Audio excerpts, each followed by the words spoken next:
It was one of those evenings that most people would describe as calm, almost forgettable. The sun had dipped below the horizon, leaving the sky in a mix of fading orange and creeping darkness. Streetlights flickered on, casting cones of pale yellow light onto the streets and sidewalks. The local gas station was quiet, with only the faint hum of fuel pumps and the occasional crunch of tires on gravel breaking the silence. It was the sort of night where nothing unusual was expected to happen. The kind that blended into the thousands of other quiet evenings in the town. Inside the gas station store, the clerk leaned lazily against the counter, scrolling on their phone in between serving the few customers that wandered in. Outside, a couple of cars were parked by the pumps, drivers filling their tanks. While the soft glow of the station lights created an island of brightness against the dark street, the air smelled faintly of gasoline, mixed with the aroma of fresh coffee from the store's small machine. Among the few people present was a man standing near one of the pumps, dressed in a crisp shirt and slacks. He wasn't in a hurry. In fact, his body language suggested a quiet confidence, the kind that comes from being entirely sure of where you belong. He seemed to be in his own world, perhaps thinking about his day or what lay ahead tomorrow. But unbeknownst to him, something in this ordinary setting was about to take a sharp turn. A police cruiser rolled slowly into the lot, its tires crackling over the gravel.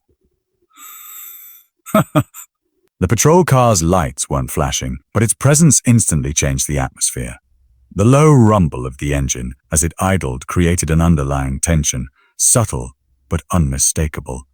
The officers inside had received a call about suspicious activity at the gas station, though the details were vague. They scanned the scene, their eyes quickly settling on the man by the pump. The clerk inside the store glanced up at the sudden arrival of law enforcement, but quickly returned to their phone. The other customers carried on, though some cast curious glances toward the cruiser. In the stillness of that moment, the easy calm of the evening gave way to something else. A faint sense of anticipation, like a stage being set before the drama begins. It wasn't loud or chaotic yet, but the shift was undeniable. The officers stepped out, the sound of the car doors shutting echoing louder than it should have in such a quiet space. The man at the pump noticed them now, turning his head with a neutral expression. There was no reason for him to feel alarmed, or so it seemed. But within moments, the uneventful night would escalate in ways that neither he nor the officers could have predicted. Earlier that evening, a call had been placed to the local police department. The report was short, almost cryptic. The caller claimed that a man had been lingering around the gas station for too long, and his behavior seemed off. No details about aggression, no mention of a crime in progress, just an uneasy feeling from whoever had picked up the phone and decided it was worth notifying the police. For officers on duty, such calls are part of the routine. They arrive on scene ready for anything, even if most situations turn out to be harmless misunderstandings. That night, the responding officers took the call seriously, running through the same mental checklist they used for all field encounters. The report might have been vague, but vagueness doesn't mean harmlessness in their line of work. As the cruiser pulled up to the gas station, the officers scanned for anything matching the caller's description. The man near the pump immediately caught their attention, not because he was acting erratically, but because he fit the location and the timing mentioned in the call. He wasn't visibly in distress. He wasn't shouting, stumbling, or interfering with others. But he also wasn't pumping gas at that exact moment. He seemed to be waiting, maybe thinking, maybe just passing time. The human mind is wired to fill in gaps, especially when there's an expectation of trouble. The officers exchanged a brief word between them, deciding to approach and find out more. In their training, a suspicious can mean many things. Sometimes it's the small inconsistencies in behavior, like lingering without a clear reason, avoiding eye contact, or seeming overly watchful of surroundings. In this case, the man's calmness itself was unusual enough to warrant a check. Their boots crunched softly on the gravel as they walked toward him. Even without sirens or raised voices, the sense of authority they carried was unmistakable. For the man at the pump, it It might have felt like a sudden spotlight had been thrown on him. The officers began with routine questions: what he was doing there, where he was headed, whether he had any identification. The man answered politely, his tone steady and unshaken. Yet the conversation didn't ease the officers' suspicions. If anything, the lack of nervousness struck them as odd. In many encounters, people become visibly flustered or defensive. Here, however, was a man who remained composed, his voice even, his movements deliberate. For some officers, this can be interpreted as confidence born of guilt, as though the person has rehearsed their answers. For others, it's a sign that the person simply has nothing to hide. In this moment, the officers leaned toward the former interpretation. Their instincts, shaped by years of unpredictable calls, told them there was more to the story. And so, the quiet evening edged a little further toward confrontation, with each passing second tightening the invisible thread between routine check and something far more serious. The man standing near the gas pump was dressed in a way that immediately stood out from the usual late-evening customers. His shirt was crisp, freshly pressed, and tucked neatly into tailored slacks. A leather belt matched his polished shoes, and his tie, though slightly loosened, still gave him the appearance of someone who had come directly from a long day at an office or formal engagement. His posture was upright but relaxed, and there was a quiet self-assurance in the way he held himself. The officers approached, their steps steady, eyes fixed on him. They stopped a short distance away, keeping the tone of the interaction seemingly casual at first. One of them greeted him, while the other let their gaze sweep across the lot, as if checking for anything else out of place. The man turned toward them with a polite nod, his expression open and without any trace of irritation or hostility. They began with simple questions: what he was doing there, how long he had been at the station, whether he lived in the area. His answers were short but respectful, each one delivered in a calm, measured voice. He explained that he had stopped to get fuel before heading home, though he hadn't yet begun pumping because he was finishing a phone call earlier, and then checking something in his car. Despite the normalcy of his explanation, there was a certain scrutiny in the officer's eyes. To them, this wasn't just a conversation. It was an assessment. They were looking for inconsistencies, for flickers of discomfort, for the subtle signs that might suggest something was amiss. Yet the man's demeanor remained steady. Still, there was an undercurrent to the exchange that the man could feel. A weight behind their questions that went beyond mere curiosity. He was used to reading situations quickly, and it was becoming clear to him that this was not just a friendly inquiry. The professional attire that might have suggested credibility in another setting didn't seem to shift their perspective. Instead, their eyes occasionally dropped to his hands, to his pockets, scanning his movements with trained precision. Passers-by might not have noticed the subtle tension, but for the man and the officers, the air between them was thick with silent judgments and unspoken assumptions. The quiet hum of the gas pump seemed louder now, the distant traffic a low backdrop to an interaction that, while still civil, had the potential to change tone without warning. The man stayed composed, his voice level, answering each question with the kind of careful clarity that comes from experience. Not the experience of guilt, but of knowing how quickly misunderstandings can escalate. The questioning went on longer than might be expected, for a simple stop. Each time the man thought the conversation was wrapping up, another question emerged, slightly rephrased, or probing deeper into the same detail. The officers asked for identification, and he provided it without hesitation, pulling his wallet slowly from his pocket and handing over his driver's license. They examined it closely, one officer glancing between the card and the man's face, as if trying to match the photo to the person in front of them. When they returned his ID, their tone shifted slightly. One officer stepped a little closer, mentioning that they had received a call about suspicious activity in the area and that he matched the description. The man asked calmly what that description was, but the answer was vague. Something about a man lingering near the station, possibly involved in something illegal. He reiterated that he had only stopped for fuel and had been briefly checking something in his vehicle. His voice didn't waver, and his body language stayed steady. But his heart rate had quickened. Experience had taught him that calmness didn't always matter. Once suspicion had taken root, the officers exchanged a brief glance, one of them giving a small nod. It was a wordless signal, the kind that comes from working closely together for years. In that moment, the decision was made. One officer informed the man that they were placing him under arrest. The reason given was deliberately broad. They said they were detaining him for further questioning regarding a possible investigation. The man stood still, processing the words. He had heard of moments like this, had even discussed them with colleagues in conversations about justice and the law, but experiencing it firsthand was different. His mind ran through the possibilities of what might happen next, but outwardly, he remained composed. He asked, without raising his voice, if they could explain the specific charge. The response was that more information would be provided at the station. They asked him to turn around, and he complied, without argument. The cold metal of the handcuffs clicked shut around his wrists, the sound sharp in the otherwise quiet night.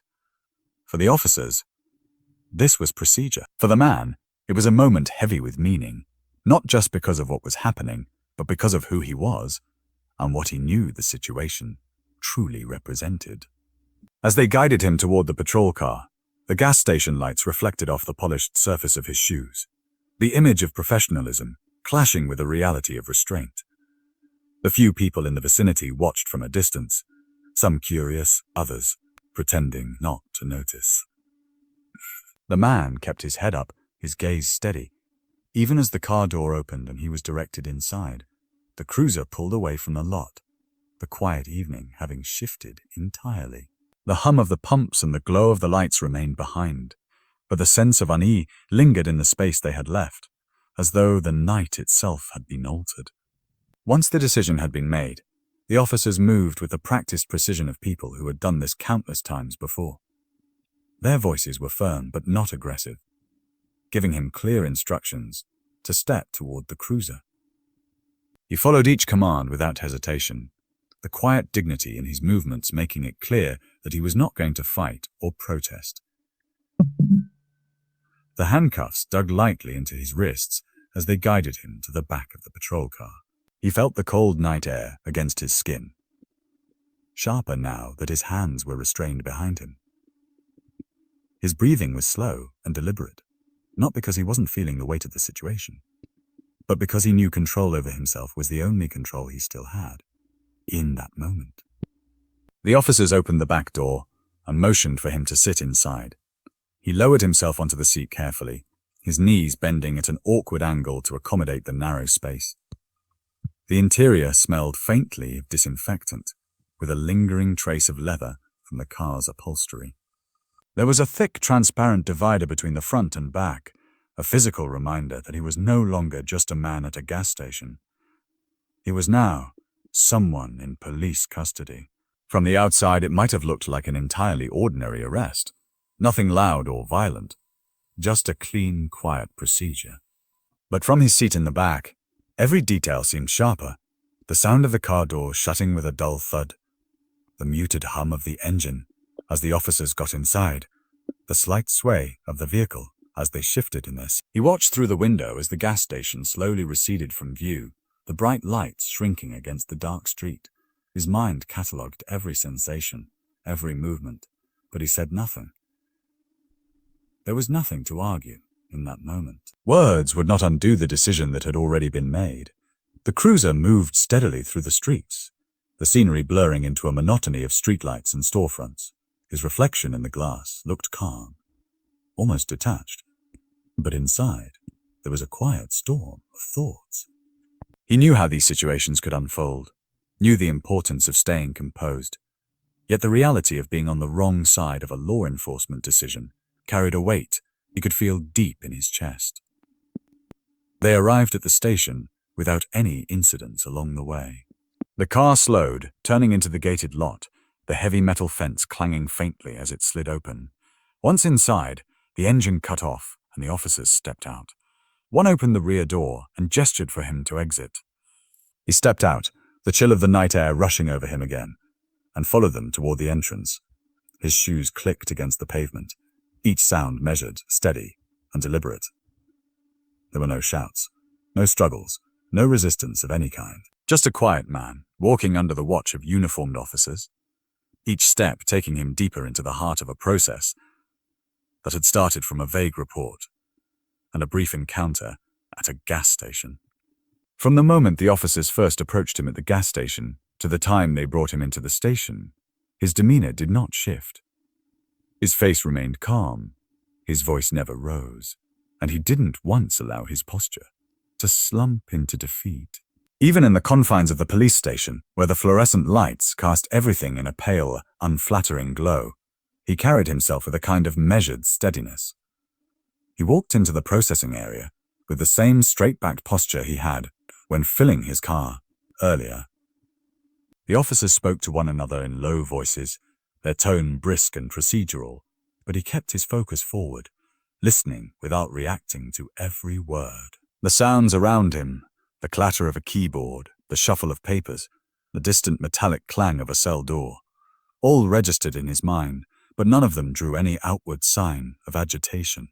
When they asked him to sit for fingerprints, he complied without a word, placing his hands on the machine's glass surface. The officer operating the scanner glanced at him briefly, perhaps expecting to see some sign of frustration or hostility, but his expression was unreadable. He didn't glare, he didn't smile. He simply allowed the process to continue. A camera was wheeled into place for his booking photo. He stood before it as instructed, looking straight into the lens. There was nothing in his gaze to suggest panic or fear. It was the gaze of someone who understood exactly what was happening and refused to give away any emotional leverage. His composure wasn't an act of passivity. It was an act of control.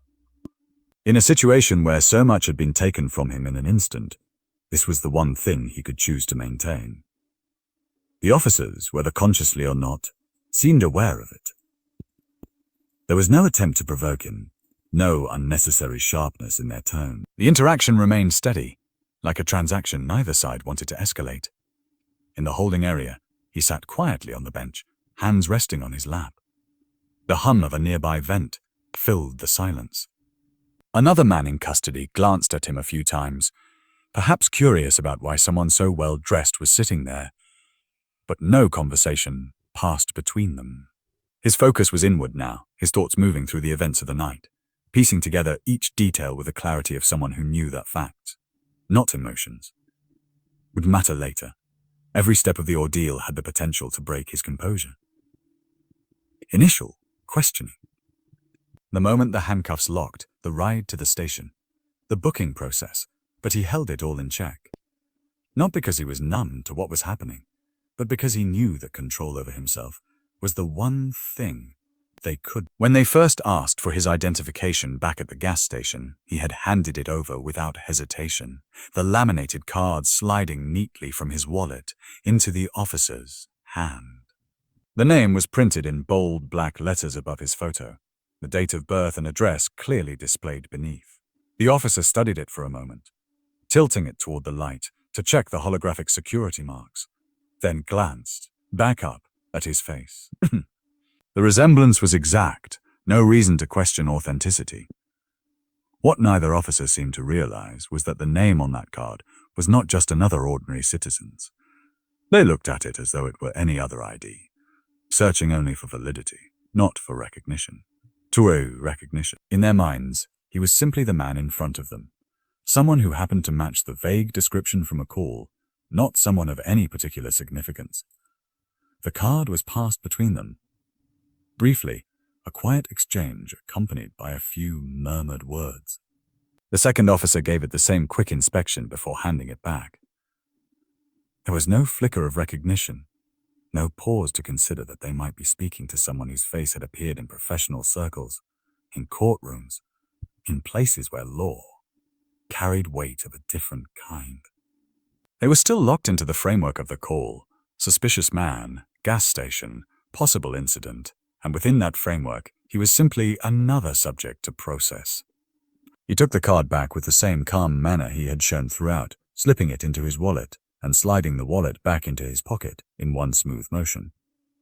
if he noticed their lack of recognition. He gave no outward sign. Hours passed in the station's holding area, the monotony broken only by the occasional shuffle of footsteps in the hallway or the muted hum of voices from somewhere beyond the metal door. His name was called eventually. Their tone was neutral, neither apologetic nor hostile, simply informing him that he was free to go. No explanation was given beyond the simple statement that he would not be charged. The paperwork in the officer's hand was minimal, a sign that the process had ended without escalation. The handcuffs were removed, leaving faint impressions on his wrists that he flexed gently as circulation returned fully. They returned his personal belongings one by one: wallet, keys, phone, sliding each item across the counter for him to collect. His phone screen lit up with missed calls and messages, but he ignored them for the moment. As he stepped outside, the cold air met him again, sharper after the warmth of the station's fluorescent-lit corridors. The streets were quieter now, most of the town seemingly asleep, the stillness almost surreal after the events of the night. He stood there for a moment, adjusting his tie with slow precision, before beginning the walk toward where his car was parked earlier in the evening.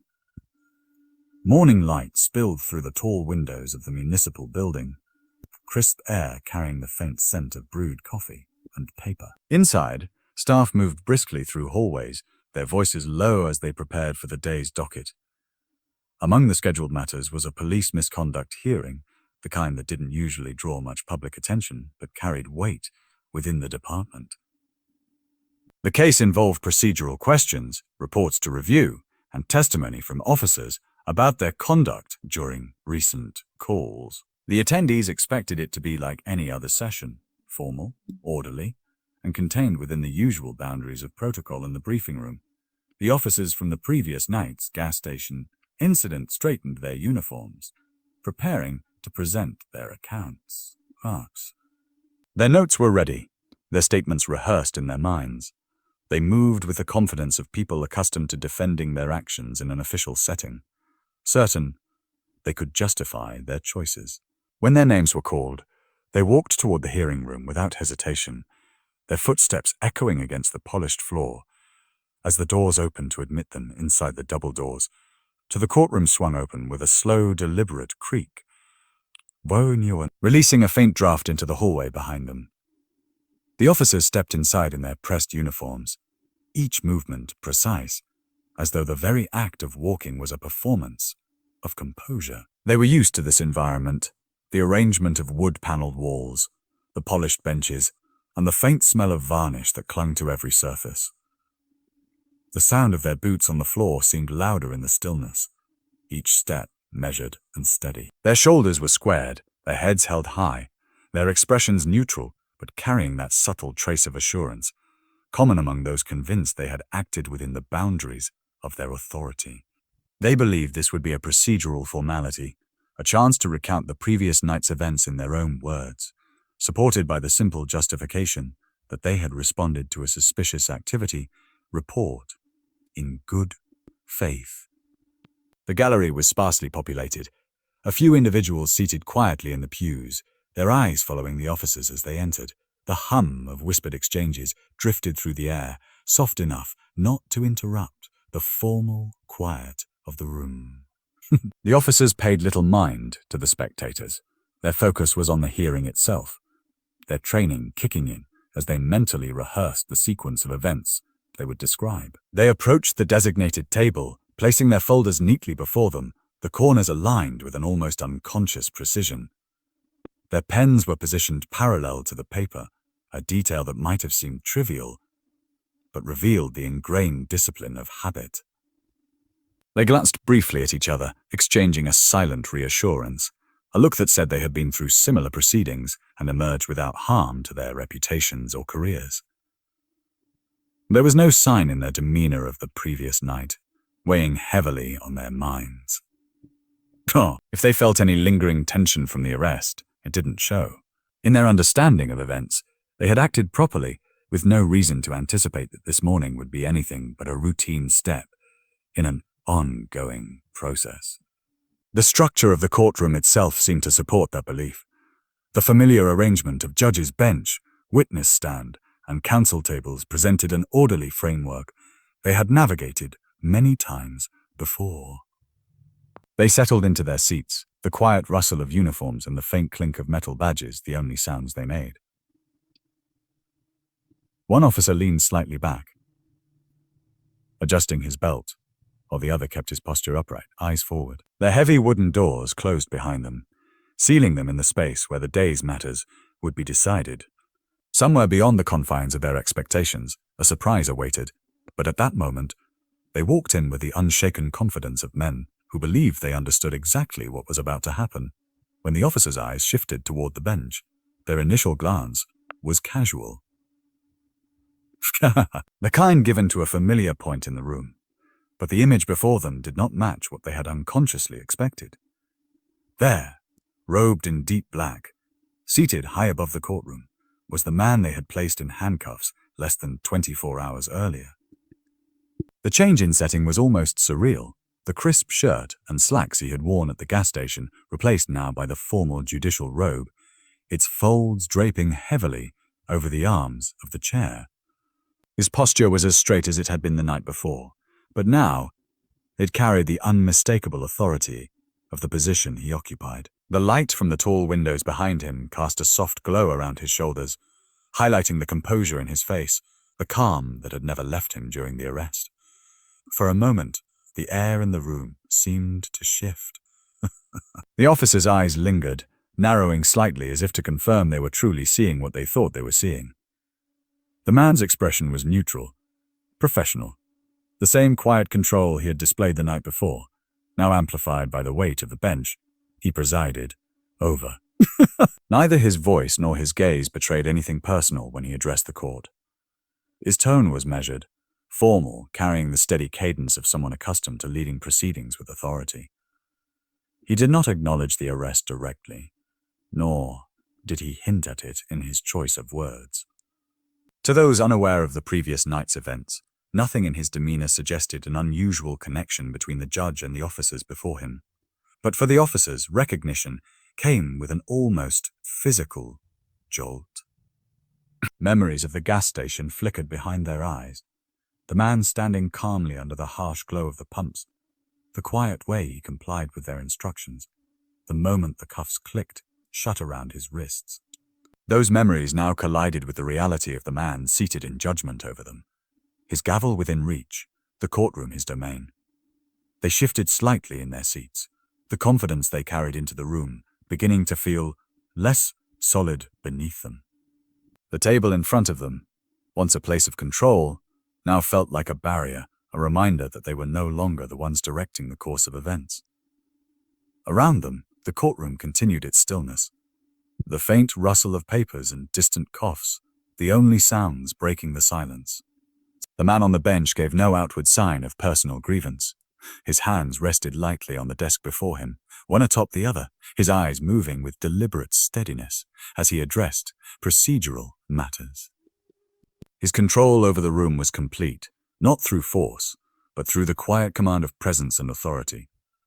The officers, seated below, had no choice but to meet his gaze when it turned toward them.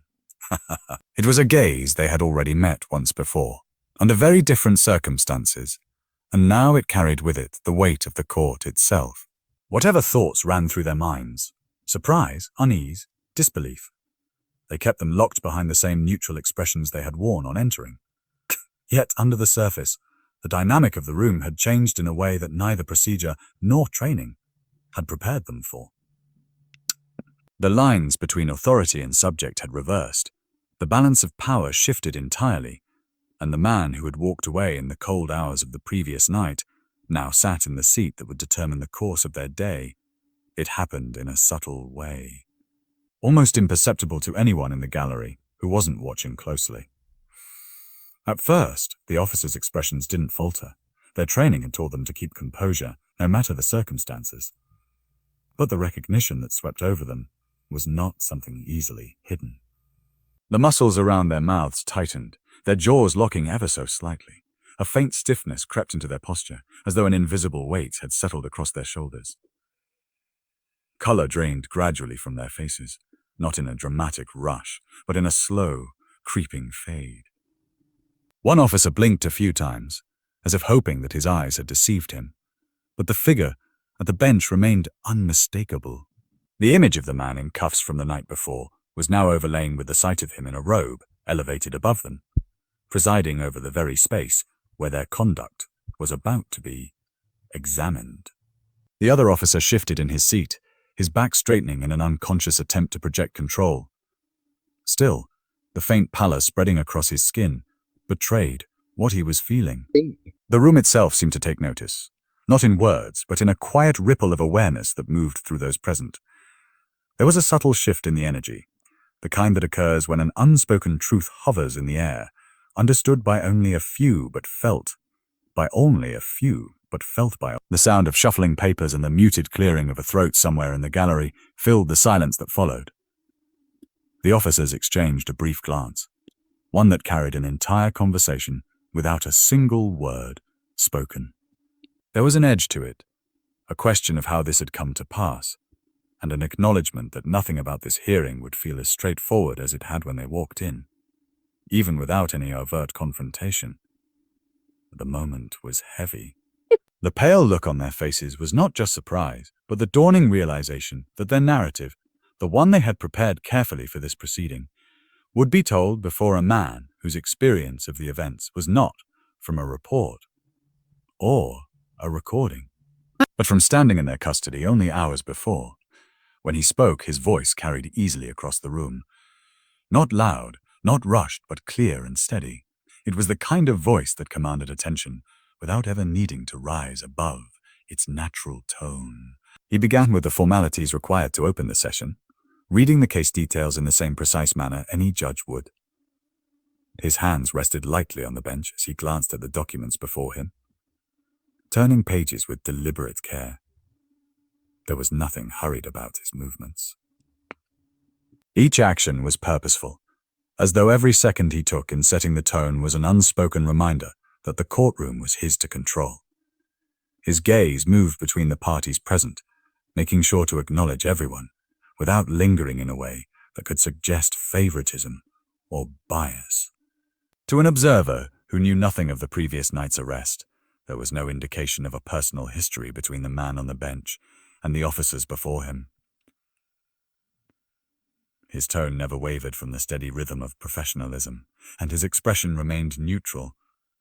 It was the demeanor of someone who understood that the power of the bench was not in showing emotion, but in showing control. Yet for those who did know, there was a subtle power in the way he conducted himself. There was no hint of resentment, no pointed remarks or lingering stares meant to unsettle the officers.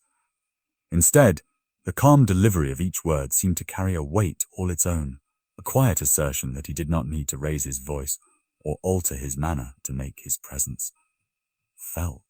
The officers, seated below, were forced to sit through this opening formality, with their attention fixed on him.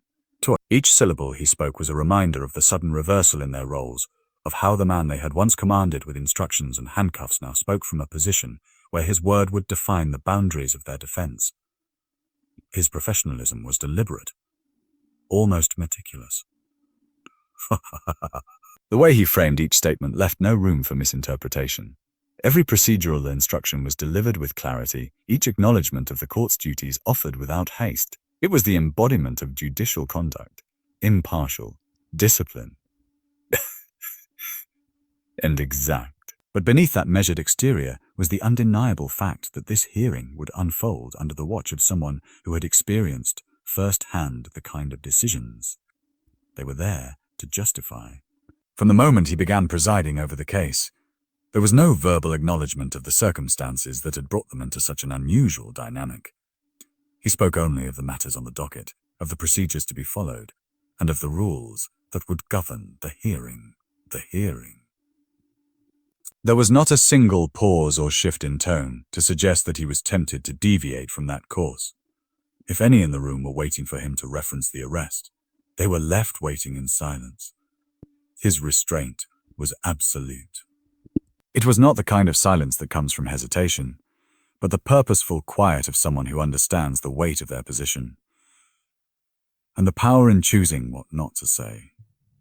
His eyes moved across the courtroom with the same deliberate pace as his words, never settling on the officers for longer than would be expected, never breaking the formal rhythm of the session. For the officers, the absence of comment was almost as striking as any confrontation might have been. The fact that he could stand there, in full possession of the memory of their interaction just hours earlier, and proceed without so much as a passing remark, was a form of composure they could not easily ignore. It meant that every part of his conduct was intentional, and that he was not going to grant them the chance to frame him as reactive or emotional. Around the courtroom, the few who were aware of the night before seemed to watch him more closely than they watched the proceedings themselves. The silence regarding the arrest was its own kind of statement, a decision to let the contrast between the two settings, gas station and courtroom, speak for itself, without embellishment. The man who had stood quietly in the glow of the pumps, answering questions and complying with orders, was now setting the tone for a formal legal process with the same calm discipline. It didn't take long for the awareness to spread. They noticed the fleeting expressions on the officers' faces, the stiffness in their movements, the way their eyes occasionally shifted toward the bench, and then quickly away again. There was a quiet tension that didn't match the otherwise orderly pace of the hearing, a subtle undercurrent that made the air feel heavier. In the corners of the room, the court staff went about their duties with professionalism, but some couldn't help the faint glances exchanged between them. Clerks adjusted papers, a bailiff shifted his stance, but their eyes occasionally returned to the figure on the bench and the two uniformed men seated below. The situation was rare enough to be unforgettable, and the irony hung in the air like an unspoken truth everyone was aware of, but no one dared to acknowledge aloud. The irony wasn't in the fact that a man they had arrested was now a judge. It was in the fact that he had been one all along, even when they didn't realize it. The contrast between perception and reality was stark, a living example of how assumptions can shape actions, and how easily appearances can be misread when filtered through the lens of suspicion. The room seemed to carry that knowledge now, unspoken but undeniably present in every glance and every measured word spoken from the bench. The tension that had filled the room earlier had been sharp, a kind of bracing alertness that made every sound feel amplified, and every glance feel weighted. But as the minutes passed and the reality of the situation settled in, that tension began to change. It didn't disappear, it transformed. The sharp edges dulled into something thicker, heavier, and harder to ignore. Awkwardness took its place, creeping into the spaces between spoken words and lingering in the air after each exchange. The officers, once composed and certain, now sat with a measured stillness that felt more like caution than confidence. Their eyes no longer wandered around the room in casual observation. Instead, they stayed focused on their notes or the tabletop in front of them, as though finding a fixed point would somehow steady the imbalance they felt. Every time they had to address the bench, there was a momentary pause, a fraction of a second longer than protocol required, as if they were recalibrating before speaking. The observers could feel it too. The earlier hum of whispered exchanges had died down, replaced by a watchful quiet. People leaned back in their seats, their gazes moving between the judge and the officers, absorbing the unspoken dynamic that made the proceedings unlike anything they had witnessed before. The awkwardness didn't manifest in loud missteps or visible discomfort, but in the subtle hesitations, the careful phrasing, the way both sides seemed to measure each interaction twice before letting it happen. Even the air seemed different, heavier somehow, as if carrying a shared awareness that could not be released. Each shuffle of paper, each cough, each movement echoed in the silence like a reminder that the balance of power in the room was far from what anyone had expected when the hearing was scheduled. It was not chaos, not hostility, but the unmistakable weight of two realities colliding in a space designed for formality. From the moment the session began, his conduct had been defined by an unwavering adherence to procedure. His voice carried the same calm authority for every participant, whether they were offering testimony, submitting evidence, or addressing a point of law. Not once did he interrupt without cause, nor did he allow his tone to slip into anything resembling personal commentary. If there was any temptation to let the events of the previous night influence his handling of the case, it never surfaced. His rulings were clear and supported by the rules of the court, each decision explained with the same measured precision that would be given in any other hearing. There was no raising of the voice, no visible trace of satisfaction or resentment. Instead, there was a deliberate demonstration of impartiality, the kind that not only follows the letter of judicial ethics, but embodies its spirit.